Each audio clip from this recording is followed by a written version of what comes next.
Greetings, mortals, and welcome to a very special episode of Fatal Fortunes.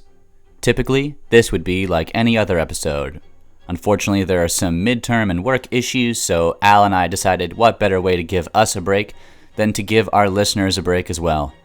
We often talk about our Patreon exclusive episodes, so we've decided, in lieu of an episode this week, to release one for free so you can get a little taste as to what the subscriber tier has access to.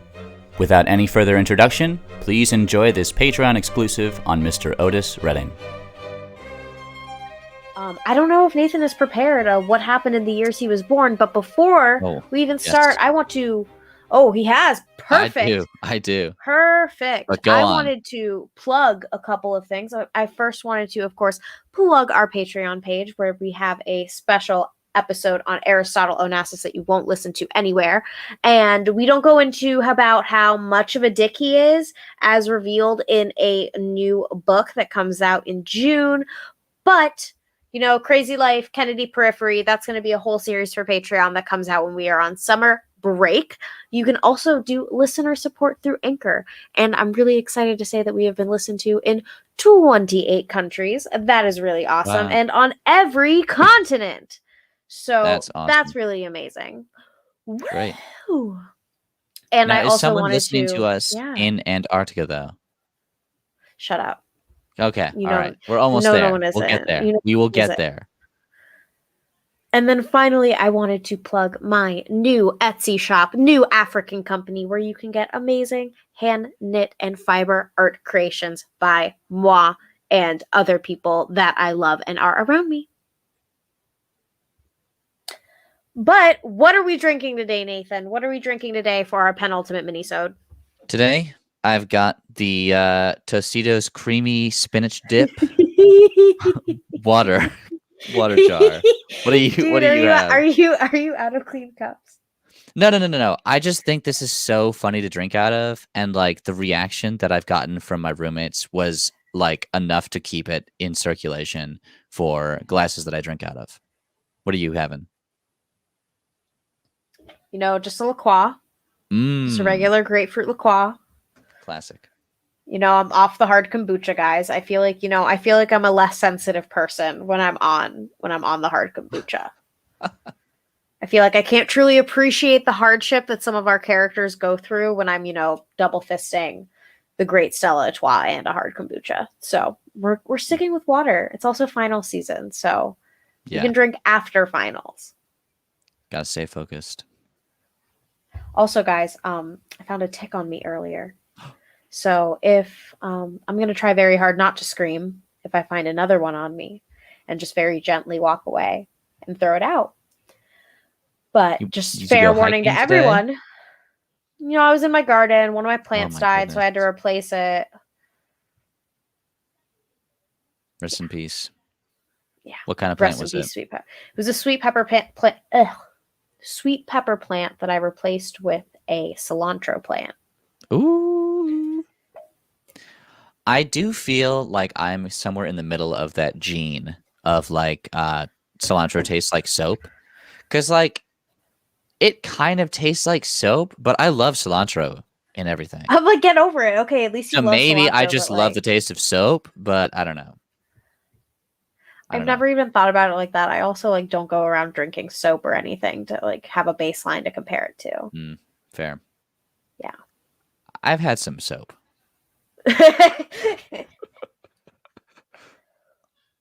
Anyway, So, what is happening in 1941? First off, start of the year, January 10th, the Lend-Lease Act is signed into Congress.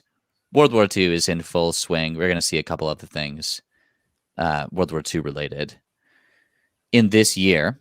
And 10 days after that is, signed in, FDR has his third term. So that's pretty wild. Only person to have done that. Then in the next month, we've got the occupied Netherlands, occupied, of course, by Germany. They start the first popular uprising against the Axis powers. It's called the February Strike. We've got a cereal created called Cheerios. We've got a movie made called Citizen Kane. And No, never heard of it.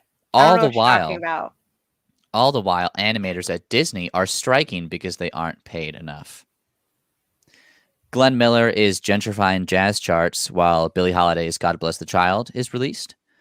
She also, Billie Holiday, gets married to trombonist Jimmy Monroe. So, big year for her. The FCC approves paid commercials in July for TV. And the Wow. first Jeep is produced. Also, gross, Mount Rushmore is completed in South Dakota. Pearl Harbor is attacked, and months before, FDR has already started work on the Manhattan Project for nuclear weapons. James Joyce, Virginia Woolf, Lou Gehrig, and Marcus Garvey all pass away this year, but it is where our story begins. Wow. I really liked that little ending. Thank you. Interesting. Thank you. Yeah, learned a lot about the year where Otis Redding was born. So Otis Ray Redding was born on September 9th, 1941 in Dawson, Georgia. Their family were considered poor, his father being a sharecropper and preacher. When Otis was around 5, they moved to Macon, Georgia. And here in the 1950s, Otis was listening to music by Sam Cooke, former Fatal Fortune, and the Soul Stirrers, as well as Little Richard, another musician who we mentioned looks pretty good in a suit. When Otis is 15, his father is diagnosed with tuberculosis, and his mother becomes the primary financial provider. Otis also drops out of school at this time and works a couple of different jobs as a well digger, gas station attendant, and when he could, a musician. He had been singing in the Vineville Baptist Church choir and started learning a few instruments as well, guitar, drums, and piano. He's really inspired by the church's piano player, Gladys Williams. She had polio as a child, and this got me thinking about how recent that disease and that recent vaccine rollout. And also in my own life, my piano teacher also was diagnosed with polio at a young age around that time. My grandmother, she was saying, she was like, Alejandra, this has never happened before ever. We've never had such a crazy vaccine rollout. I was like, Grandma, weren't you like standing on the dirt floor of your schoolhouse, like in line for the polio vaccine? Yeah. Like, and she was like, yes, I was. And I was like, basically same difference. Yeah. Granny. It is so recent in our history. But Gladys Williams is a pretty incredible musician who went on to teach a lot of people in Middle Georgia for over 25 years. And I'm definitely biased when it comes to piano players. So I did a little research on her, and she taught. She worked with Little Richard and Sam Cooke as well. So that whole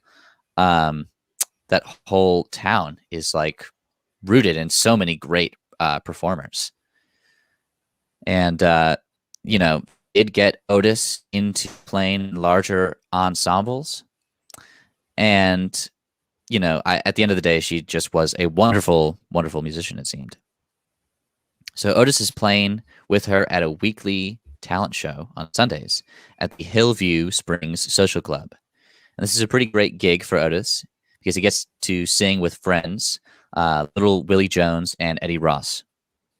That small ensemble plays this party for DJ Hamp Swain in 1958, and Macon's own prolific guitarist, Johnny Jenkins, decides to sit in and play with the group.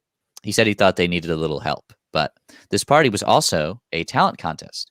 And with Redding singing Little Richard's hit Heebie Jeebies, this won them the talent contest 15 weeks in a row. The prize was $5, which is like $40 in today's currency, but it was not all about money. Otis had been introduced to Jenkins now, who worked as his lead guitarist for many gigs after. He also met his future wife at the same contest, and we'll talk more about Zelma Atwood soon. So pretty, vibrant musical upbringing he's got in his childhood. It's incredible to see. I didn't all realize of these. how interconnected everyone was. It was remarkable to find out how much Sam Cooke is involved in Otis Redding's life. I'll cover that more later. Because I feel like that didn't come up from our research on Sam Cooke as much. Right. And I mean, unfortunately, the later part of Otis's career, Sam's already passed. Sam's already been murdered. But they are very interconnected. I think Otis recalls going to see Sam Cooke perform. He's definitely inspired by that whole sphere of influence. Him and Little Richard definitely were some of the acts that he was seeing growing up and worked with later on. Yeah. So moving through his early career, Otis eventually was asked to join a group a little while after the talent show. He replaced Willie Jones as the lead singer of the group Pat T. Cake and the Mighty Panthers, which also had Johnny Jenkins on guitar.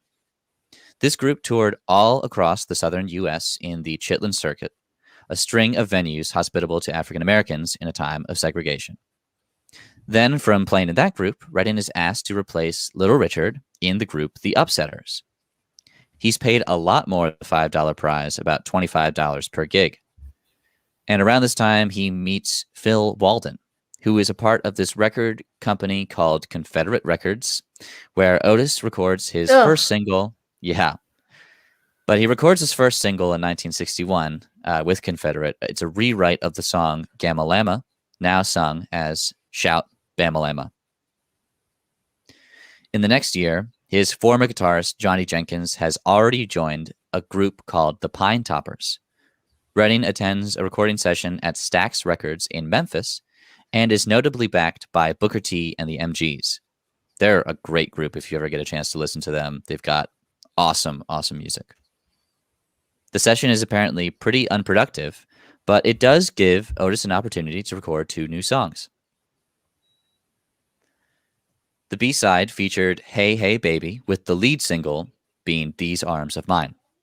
The studio chief at Stax, Jim Stewart, immediately signs Otis to the Stax Volt label, and the single goes on to sell 800,000 copies and top the R&B charts in 1963. He releases 2 albums under Stax following the singles and continues to record there. He famously records his 3rd album, Otis Blue, Otis Redding Sings Soul, in just 1 day. A 32-minute album. And what an album. It is in Rolling Stone's top 500, produced partially by Isaac Hayes, another great musician, and again, backed by Booker T and the MGs. It also features a wonderful rendition of Change Gonna Come, which was released almost a year, and now this is released almost a year after Sam Cooke's murder. Damn. So it's all interconnected, but that 3rd album is really what puts Otis on the map, and it's very well recognized today. And in that same year, 1965, he releases 2 more successful singles, I've Been Loving You for Too Long, in parentheses, to stop now, and Fa Fa Fa Fa Fa Fa, parentheses, sad song. Really long titles, but they were very successful. And in late 60s, he recorded his final album to be released in his lifetime, complete and unbelievable, the Otis Redding Dictionary of Soul. On it is included the single. That title's not bad. Right? I like a dictionary of soul. A dictionary of soul, definitely. It's got a nice ring to it. On it is included the single Try a Little Tenderness. This song has been covered by many jazz vocalists, and the publishers apparently did not want the perspective from a black man. Of course, they were unsuccessful in stopping him, as the song went on to peak in the top 25 in the Billboard and R&B charts. The song really is pretty electrifying and is one of his many hits. Another year passes, and it's 1967 now, and there are 2 big events for Otis. The first is a collaboration album with another legendary singer, Carla Thomas, often thought of as the queen of Memphis Soul. The album was recorded while she was earning her master's in English at Howard University. Go off. Get your degree, girl. Incredible that all of these musicians are just so multi-talented. Otis was still out touring, so a lot of this wasn't even recorded at the same time in the same room. Nevertheless, the album was released in March and was titled King and Queen, and of course hit the pop and R&B charts top 50. The other big music event for Otis is in June. He's closing for the second night of the Monterey Pop Festival. Up until now, he's mainly performing for Black audiences. And at the time, he isn't considered, quote, commercially viable for the white American market, unquote. Well, he kills it this show, and most of his bandmates agree that it's one of their best. Booker T. Jones remarks, quote, I think we did one of our best shows, Otis and the MGs. That we were included in that was also something of a phenomenon. That we were there with those people, they were accepting us, and that was one of the things that really moved Otis. He was happy to be included, and it brought him a new audience, unquote. He plays all the hits and ends with Try a Little Tenderness. I can only imagine how great that show must have been. Oh my God, I bet people went wild. It unfortunately was his last major concert. No! Oh, that's so disappointing. It's like right when you find your sound, same with Sam Cooke, right when you find it. And that's why it was so mind-blowing to research all this stuff, because there are so many connections of like, yeah, they're just hitting their prime. And yeah, both taken away far too soon. So now onto a little bit of his personal life. Otis is in her relationship with Zelma Atwood, as I mentioned earlier, and he met her when they were kids in Georgia, 1958. The relationship did start out of a genuine friendship, and it eventually ended up in the birth of their first child, Dexter, in 1960.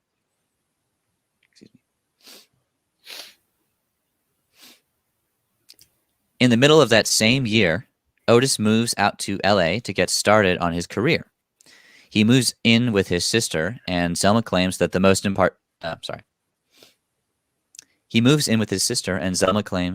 important part of their relationship was the communication, no matter the distance. Also, when he would go on tour, Zelma later remarked that he would always find a way to check up on her.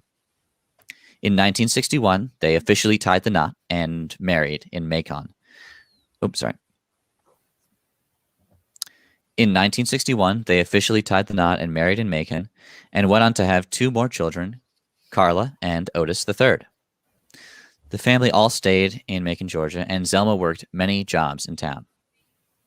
It is noted that after Otis's death, Zelma adopts Demetria, and she also shares the wedding name. In addition, Otis III, Dexter, and a cousin, Mark Lockett, formed a family band managed by Zelma later on called the Reddings, a couple decades later in the 80s.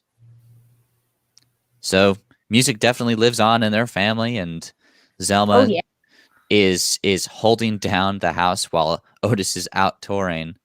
And it is nice to see. You can ever really, separate yourself from music. You look at Donny Hathaway from earlier in the season, his kids went to Berkeley. True. Then you look at Sam Cooke's kids, who then went on to, or his widow, who went on to make music with Bobby Wambach, and then her subsequent husband. So you see that they're all making music. They stay making music. I think that's really beautiful. So now, on to the unfortunate event of December 9th, 1967. The weather's pretty awful. And Redding and his band have been taking a plane to go between shows. Just the day before, they played 3 in one day. And their next was in Wisconsin, and they're set to play at the Factory nightclub in Madison. After a phone call to his wife and children, Otis departs in the plane, despite warnings about the heavy rain and fog. Ben Cauley, the trumpet player for the Bar-Kays, was the only survivor. He remembers waking up to hearing Fallon Jones, their tenor saxophonist, exclaim something while looking out the window. Soon enough, Ben had undone his seatbelt and was in the ice-cold water of Lake Monona. Ben couldn't swim well enough to save anyone else, and he stayed afloat on a seat cushion. Otis Redding, Fallon Jones, organist Ronnie Caldwell, drummer Carl Cunningham, the valet Matthew Kelly, and pilot Fraser all perished in the crash on December 10th, 1967. The cause of the crash is never determined. The funeral for Otis is postponed a couple of days, so more. Oh, sorry. The funeral for Otis is postponed a couple of days so more can attend, and the service is held at the City Auditorium in Macon. 4,500 people are reported to have attended, and Redding is entombed at his ranch in Round Oak, about 20 miles north of Macon. 30 years later, on November 8th, 1997, a memorial plaque is placed on the lakeside deck of the Madison Convention Center, Monona Terrace. Oh, I hate it. This is such a sad story, and I hate it. Oh, living through a plane crash. Yeah. I was just talking to a roommate about Travis Barker, who is another musician who lived through a plane crash. And it is pretty unsettling how many musicians died in plane crashes in the past 100 years. But what I think can is only weirder imagine. is that, we get on planes all the time in bad weather. And we Yep. don't even think that, like, we could be Buddy Holly or Otis Redding or Princess Cecily or anybody. We don't think like that. I think the thing I that don't makes think better you now, but yeah, like you're on a bigger plane, so you think that you're safer. But yeah, if it's your time, then it's your time, and it's very unfortunate that it was Otis's. also, side note, I watch this show, Ally McBeal, all the time. It's about, young lawyer in Boston, and the season 2 opener is the main character, like, in a plane crash, and it comes out in, like, 1999 or something. I'm like, you would never see that on TV today. In a post 9/11 world, you would never have the cold open be a plane crash. I mean, didn't they do that in Lost, though? Oh, I haven't seen Lost. Sorry. I mean, I get that. That's the whole point of the show. That's the point of Lost. There was a big plane crash. It's true. Oh, what was the one that they did on Disney that stars Corbin Blue? Flight 29 Down? Oh my god. I love that one. I love that one. You unlocked a memory. Wow. We'll make a blog post. Our favorite plane crashes on television ever. Our favorite air disaster clips. Oh my god. All right. Otis's death happens 3 days after recording one of his most iconic songs, Sitting on the Dock of the Bay. It was released in January of 1968 and immediately went to number 1, selling 4 million copies. Apparently, this song was not well received before its release by key members of production. Even Zelma didn't care for its melody, and Stax did not really think it was an R&B track, which could damage the label's reputation. The whistling at the end also was not in the original score, but Otis had that intuition that it would be a song that would reach the top of the charts, and it did. Stax did end up getting damaged, but only because they didn't have Otis Redding anymore. After his passing, the label was distributed by Atlantic Records. The label was distributed by Atlantic Records, and after his passing, it was sold to Warner Brothers. Unbeknownst to Stax, Atlantic had already owned everything, the masters, and they had enough material to release 3 albums under their label, Atco Records. Stax didn't get anything from the release. So Stax doesn't get anything from the release of The Immortal Otis Redding in 1968, Love Man in 1969, and Tell the Truth in 1970. It all goes to Atlantic. That sucks. Yeah. And another parallel to Sam Cooke. Just, too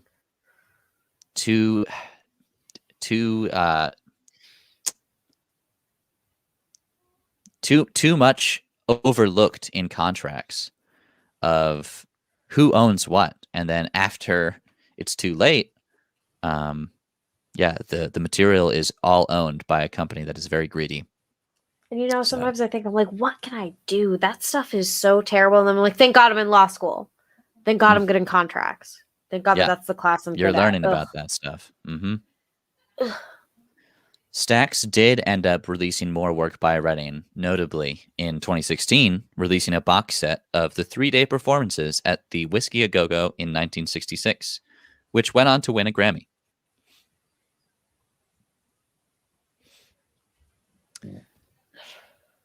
Another Grammy-worthy moment involving Redding is his song Try Little Tenderness being sampled by Jay-Z and Kanye West in their song aptly titled Otis. It won Best Rap Performance in 2012. It did? Oh my god, I It didn't know that. Yeah, it is Cool. a pretty great song, and it samples a pretty great song. So I feel like the video is just them on Jeeps. yeah, I feel like that is a definite style that they embraced for that song of just like one location, and we're not going to be moving around a lot. Redding has often been called the King of Soul, a title also shared with Sam Cooke, of course. His style exemplified labels like Stax, and his music lives on through many R&B and soul musicians, Aretha Franklin, Al Green, and Marvin Gaye, to name a few. Finally, in 2007, Zelma created the Otis Redding Foundation, whose mission is to empower, enrich, and motivate all young people through programs involving music, writing, and instrumentation in Macon. We love that. That's the end of the Otis Redding story, and I hope you enjoy it. That was a really, really great dive into a fascinating musician. No, dude, you sound like NPR worthy. Oh, thank you. This is so cool. And also, guys, remember, you can watch this on YouTube. You can watch this production on YouTube and then get the full experience of Al and Nathan. And I would love more YouTube subscribers and very much appreciate it. You know, shout out our moms. Our moms already subscribed, but that's fair. Yeah. Moms do not make monetization. There's no mom in monetization. You're right.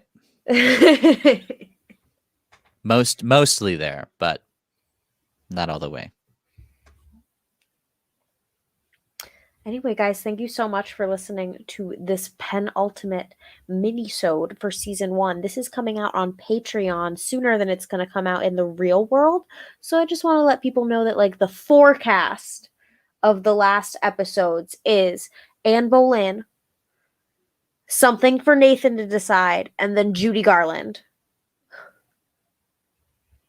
That's exciting to me. Let's do it. Very, very, very, very exciting. So thank you guys so much for tuning into another episode of Fatal Fortunes. I have been Al. I have been Nathan.